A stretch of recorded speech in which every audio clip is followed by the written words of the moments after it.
എല്ലാം മനസ്സറിഞ്ഞുകൊണ്ടൊരു നല്ല സദഖ കൊടുക്കുന്നു. അവരുടെ അവസാനം നന്നാക്കണേ അല്ലാ. അവരുടെ മുഖത്ത് നീ പുഞ്ചിരി കൊടുക്കണേ അല്ലാ. അല്ലാഹുവേ, മയ്യത്ത് കാണുന്നവർ മുഴുവനും മരിച്ചാൽ ഇവൻ മരിച്ചതുപോലെ മരിക്കണമെന്ന് പറയണേ അല്ലാ. പടച്ചവരേ, നിന്റെ പ്രവാചകനെ സ്വപ്നം കാണാൻ ഭാഗ്യം നൽകണേ അല്ലാ. നാളെ പ്രവാചകന്റെ കയ്യിൽ പിടിച്ച് ജന്നാത്തുൽ ഫിർദൗസിൽ ഒരുമിച്ച് കൂടാൻ ഈ പാപങ്ങളെ സഹായിക്കുന്നവർക്ക് ഭാഗ്യം കൊടുക്കണേ അല്ലാ. ഈ സദഖ അതിനൊരു സബബാക്കണേ റബ്ബേ. അല്ലാഹു കബൂലാക്കുമാറാകട്ടെ, അല്ലാഹു സ്വീകരിക്കുമാറാകട്ടെ ഇൻഷാ അല്ലാഹ്. അപ്പൊ രണ്ടാമത്തെ വിഭാഗം ജീവിതത്തിൽ സുന്നത്ത് ചെയ്യുന്നവർ. അല്ലാഹു ഭാഗ്യം നൽകി അനുഗ്രഹിക്കുമാറാകട്ടെ, അല്ലാഹു ഭാഗ്യം നൽകി അനുഗ്രഹിക്കുമാറാകട്ടെ. എന്റെ പ്രിയമുള്ള സഹോദരങ്ങൾ, ഇപ്പൊ നിർത്താറായിട്ടാ ഇൻഷാ അല്ലാഹ്. അൽഹംദുലില്ലാഹ് 11:15 11:30 നിർത്താമെന്ന് പറഞ്ഞു. വാക്ക് പറഞ്ഞാൽ പാലിക്കണം, വാക്ക് പറഞ്ഞാൽ പാലിക്കണം. പാലിച്ചില്ലെങ്കിൽ വലിയ പ്രയാസമാണ്. അല്ലാഹു നമുക്ക് വാക്ക് പാലിക്കാൻ ഭാഗ്യം നൽകി അനുഗ്രഹിക്കുമാറാകട്ടെ. ദുആ ചെയ്തൂടെ? ദുആ ചെയ്തൂടെ? നിങ്ങൾ ഇരുന്ന ഒരു ഇത്തിരി നേരം കൂടെ പറയില്ലെങ്കിൽ ഞാൻ ദുആ ചെയ്യും. എന്ത് വേണം? മണിയർ രഹസ്യമൊന്നും അല്ലല്ലോ. ഇ.പി. ഉസ്താദൊക്കെ വഴുത് പറഞ്ഞ എല്ലാവരും കേൾക്കാനിരിക്കും. നമുക്ക് പറ്റുമല്ലോ. എന്ത് വേണം? പറയണോ ഇരിക്കൂ? ദുആ ചെയ്യണോ ഇരിക്കൂ? പറയണം. പറയണം ആഗ്രഹമുള്ളവരെന്ന് കൈപൊക്കിക്കേ. എനിക്ക് 1 പവനൊന്നും വേണ്ട. പെൺകുട്ടികളെ കെട്ടിക്കാൻ 1 പവനൊന്നും വേണ്ട. ഞാൻ 1 ഗ്രാമേ ചോദിക്കത്തുള്ളൂ. ഒരേ 1 ഗ്രാം.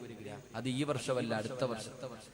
അടുത്ത വർഷം അറൂസിൽ അൽഹംദുലില്ലാഹ് പെൺകുട്ടികളുടെ വിവാഹം നടക്കുന്ന സമയത്ത് നിങ്ങളെ കൊണ്ട് കഴിയുന്നത് കൊടുക്കണം. ഞാൻ അത് ചോദിക്കുമ്പോൾ ഇതുപോലെ പൊക്കണം. അല്ലാഹു ബർക്കത്ത് ചെയ്യുമാറാകട്ടെ, അല്ലാഹു ബർക്കത്ത് ചെയ്യുമാറാകട്ടെ. പൈസയുടെ കാര്യം പറയുമ്പോ ഇല്ല, എന്റെ ചങ്ങായിമാരെ എല്ലാരും പറയണൊരു മറുപടി ഉണ്ട്. നിങ്ങൾ സ്വന്തം ശാപം വലിച്ചു വെക്കണവരാ പലരും. നിങ്ങളുടെ ജീവിതത്തിന്റെ നാശം നിങ്ങൾ തന്നെയാ, വേറെ ആരെയും കുറ്റപ്പെടുത്തണ്ട. എല്ലാവരോടും ചോദിക്കും പൈസയുണ്ടോ? ഇല്ല ഉസ്താദെ. കൈ വെച്ചിട്ട് പറയില്ല. നോട്ട് നിരോധനം വന്നു, ആകെ ഒന്നുമില്ല. ആരാ പറഞ്ഞ? എല്ലാ എണ്ണത്തിന്റെ കയ്യിലും ലക്ഷങ്ങൾ ഇരിപ്പുണ്ട്. 2000-ന്റെ നോട്ട് മോഡി സാറ് നിർത്തി.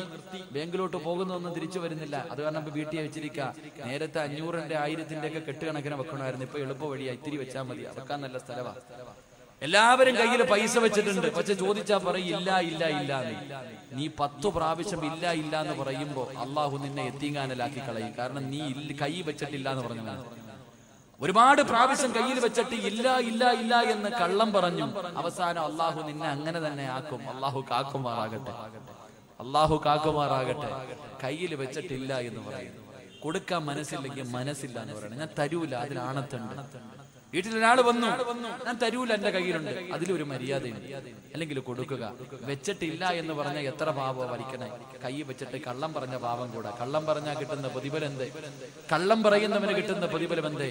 നാളെ അവന്റെ തല പട്ടിയുടെ തലയും കഴുതയുടെ രൂപവുമാണെന്ന് നബി മുഹമ്മദ് മുസ്തഫ. കള്ളം പറയരുതെന്ന് പറഞ്ഞാൽ എങ്ങനെയാ ചിന്തിച്ച്? അള്ളാഹുവിന്റെ പ്രവാചകൻ സല്ലല്ലാഹു അലൈഹി വസല്ലം തങ്ങൾ നടന്നു പോകുമ്പോ സഫിയ റളിയല്ലാഹു തആല അൻഹ തന്റെ മകനോട് വിളിച്ചു, മോനെ ഈ വാടാ, ഒരു സമ്മാനം തരാം. ഒരു പെണ്ണ് തന്റെ മകൻ വെളിയിൽ കളിച്ചോണ്ടിരിക്കണ, എത്ര വിളിച്ചിട്ടും വരുന്നില്ല. അവനെ വിളിച്ചു, വാടാ മോനെ, ഒരു സമ്മാനം തരാം. ചെറുക്കൻ ഓടി വീടിനകത്ത് കയറി വന്നു. അള്ളാഹുവിന്റെ പ്രവാചകൻ ചോദിച്ചു, എന്തെങ്കിലും കൊടുക്കാനാണോ വിളിച്ചത്? ഇല്ല നബിയെ, ഒരുപാട് നേരം വിളിച്ചിട്ടും വരുന്നില്ല, അപ്പോ അതുകൊണ്ട് വിളിച്ചതാ. കൊടുക്കാൻ വല്ലതും ഉണ്ടോ? ഒരു കാരക്കയുണ്ട് നബിയെ. അള്ളാന്റെ റസൂല് പറഞ്ഞു, അതുകൂടെ ഇല്ലായിരുന്നെങ്കിൽ കള്ളം പറഞ്ഞ പാപം അള്ളാഹു നിനക്ക് എഴുതുമെന്ന് നബി മുഹമ്മദ് മുസ്തഫ. നമ്മള് മക്കളോട് പറയും, മോനെ അത് മേടിച്ചേരാ, ഇത് മേടിച്ചേരാ, അങ്ങനെ മേടിച്ചേരാ, എങ്ങനെ മേടിച്ചേരാ. മോനെ ഫോൺ വിളിക്കുമ്പോ വീട്ടിൽ പിരിവുകാരോ വന്നാ വാപ്പ ഇല്ലാന്ന് നീ തന്നെ പറഞ്ഞേക്കണേ. പറയാ വാപ്പ വീടിനകത്തിരിക്കും. അള്ളാഹുബെ പിരിവിന് ആരെങ്കിലും വരുന്നത് കണ്ടാ പറയും വാപ്പ ഇവിടെ ഇല്ലെന്ന് പറഞ്ഞേക്കട, കള്ളം പറഞ്ഞേക്കട. നമ്മൾ തന്നെ മക്കളെ കള്ളം പഠിപ്പിക്കുന്നു. അള്ളാഹു കാക്കുമാറാകട്ടെ. അവസാനം നിന്റെ മക്കള് ഭൂലോക കള്ളരാകും. അവരുടെ രസം ഉണ്ടാവും. നിന്റെ മക്കള് കള്ളരെന്ന് പറഞ്ഞാൽ കള്ളന്മാരായിട്ട് ചരിത്രത്തിൽ കാണാം. കബറിനകത്ത് ജീവിതത്തിൽ എപ്പോഴും കള്ളം പറയുന്നൊരു മനുഷ്യനുണ്ടായിരുന്നു. ആ മനുഷ്യനെ കബറിനകത്ത് കൊണ്ടുവച്ചപ്പോ മുൻകറും നക്കീറും വന്നിട്ട് ചോദിച്ചു, മൻ റബ്ബുക. കബറിനകത്ത് 2 മലക്കുകൾ വന്ന് ചോദ്യം ചോദിച്ചപ്പോ ഈ മനുഷ്യൻ പറയാ, ഇപ്പൊ 2 എണ്ണം വന്നിട്ട് പോയതേ ഉള്ളൂ, പിന്നെയും നിങ്ങളും വന്നു. അള്ളാഹു മുൻകറും നക്കീറും വിചാരിച്ചു, പടച്ചവന് ഞങ്ങളല്ലാതെ വേറെ ആരും കബറി വരില്ല, ഇവെന്താടാ ഈ പറയണേ? ഇപ്പൊ 2 പേര് വന്നിട്ട് അങ്ങോട്ട് പോയതേ ഉള്ളൂ, വീണ്ടും 2 എണ്ണം വന്നിരിക്കുന്നു. പടച്ചോനെ രണ്ടുപേരും കൂടെ ചോദിച്ചു, അള്ളാഹു ഇതെന്താ പടച്ചോനെ? അപ്പൊ പറഞ്ഞ മറുപടി, നാവെടുത്ത കള്ളവേ പറയത്തുള്ളൂ, ചുമ്മാതെ പറഞ്ഞതാണ്. അള്ളാഹു നമ്മളെ കാക്കുമാറാകട്ടെ. ഇങ്ങനെ ബസ്സിൽ കയറുമ്പോ ടിക്കറ്റ് എടുക്കാൻ വന്ന് ചോദിക്കും, ടിക്കറ്റ് ഇല്ല, ഒന്ന് മതി കുട്ടി. അള്ളാഹു അവന് 2.5 വയസ്സായി, പെണ്ണ് കെട്ടാറായി സ്കൂളിൽ പഠിക്കുന്ന മക്കള്. പടച്ചോനെ, ഞാൻ ഇങ്ങനെ യാത്ര ചെയ്യുമ്പോ എനിക്ക് അത്ഭുതം തോന്നി. ടിക്കറ്റ് എടുക്കുന്ന ആള് വന്നിട്ട് ചോദിച്ചു, കുട്ടി ഇല്ല, കുഞ്ഞിന് വയസ്സായില്ല. അപ്പൊ അവൻ അയാൾ ചോദിച്ചു, മോനെ നിനക്ക് എത്രാം ക്ലാസ്സിലാണ് പഠിക്കണേ? ഞാൻ 4ാം ക്ലാസ്സിലാണ് പഠിക്കണത്. പടച്ചോനെ കഴിഞ്ഞില്ല.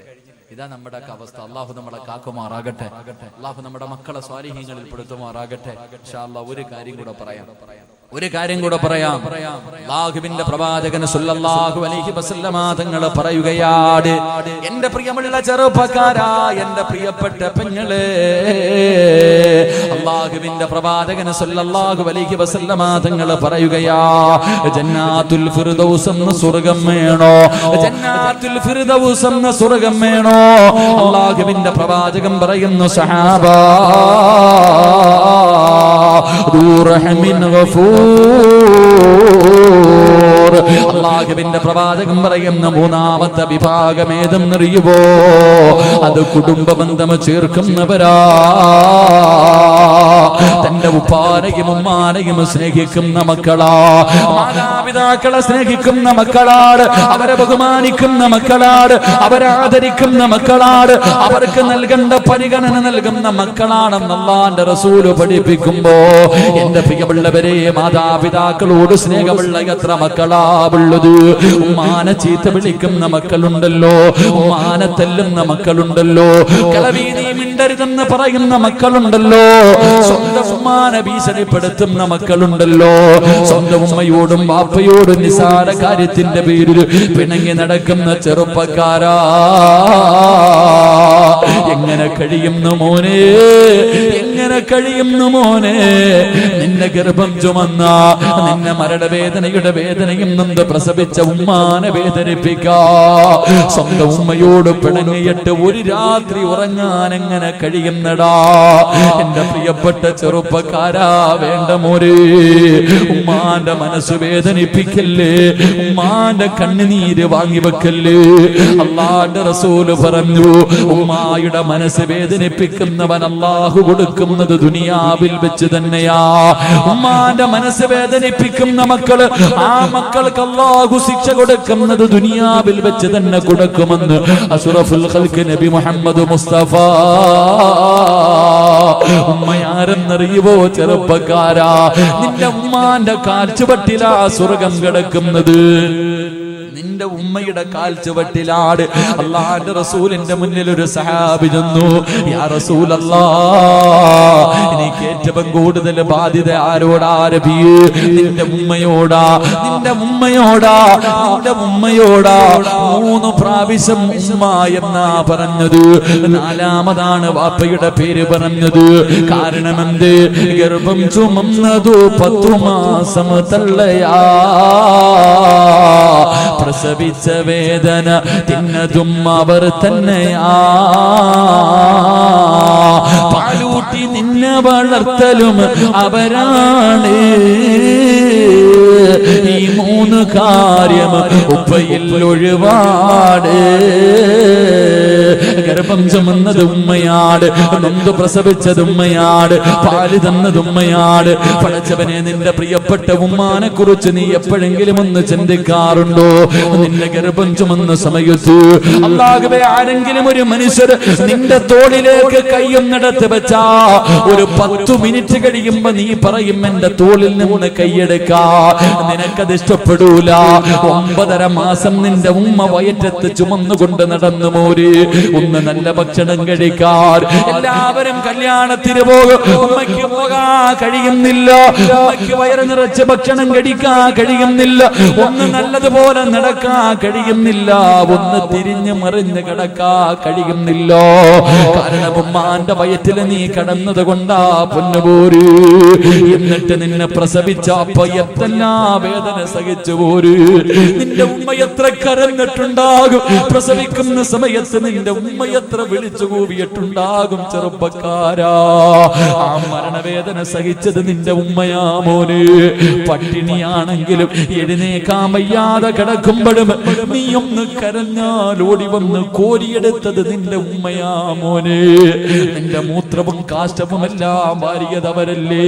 ഇന്ന് നീ കൊട്ടാരം പോലെ ഒരു വീട് വെച്ചപ്പോ നിന്റെ ഉമ്മ അതിനകത്തൊന്ന് കാർക്കിച്ച് തുപ്പിയാ നിനക്ക് കഴിയില്ലല്ലോ. നിനക്ക് പണം കിട്ടിയപ്പോ, നിനക്കൊരു നല്ല പെണ്ണിനെ കിട്ടിയപ്പോ, ആ ഉമ്മയുടെ ദുആ കൊണ്ട് റബ്ബ് നിനക്കൊരു അനുഗ്രഹം തന്നപ്പോ നിന്റെ ഉമ്മ നിനക്ക് അധികം പറ്റായല്ലോടാ മനുഷ്യ. എങ്ങനെ കഴിയുന്നടാ? അല്ലാഹുവിന്റെ റസൂല് പറഞ്ഞു, ഉമ്മയുടെ മനസ്സ് വേദനിപ്പിക്കരുത്, ഉമ്മയുടെ മനസ്സ് വേദനിപ്പിക്കരുത്. വാപ്പയ്ക്ക് പ്രതിഫലമില്ലെന്നല്ല, ഉമ്മയുടെ കാൽച്ചുവട്ടിലാ സ്വർഗം, ഉമ്മാന്റെ കാൽച്ചുവട്ടിലാ സ്വർഗം. വാപ്പയുടെ മഹത്വം എന്തെന്നറിയോ? സ്വർഗത്തിലെ മധ്യത്തിലെ സ്വർഗത്തിന്റെ നടുക്കത്തെ കവാടം വാപ്പയാണെന്ന് നബി മുഹമ്മദ് മുസ്തഫ.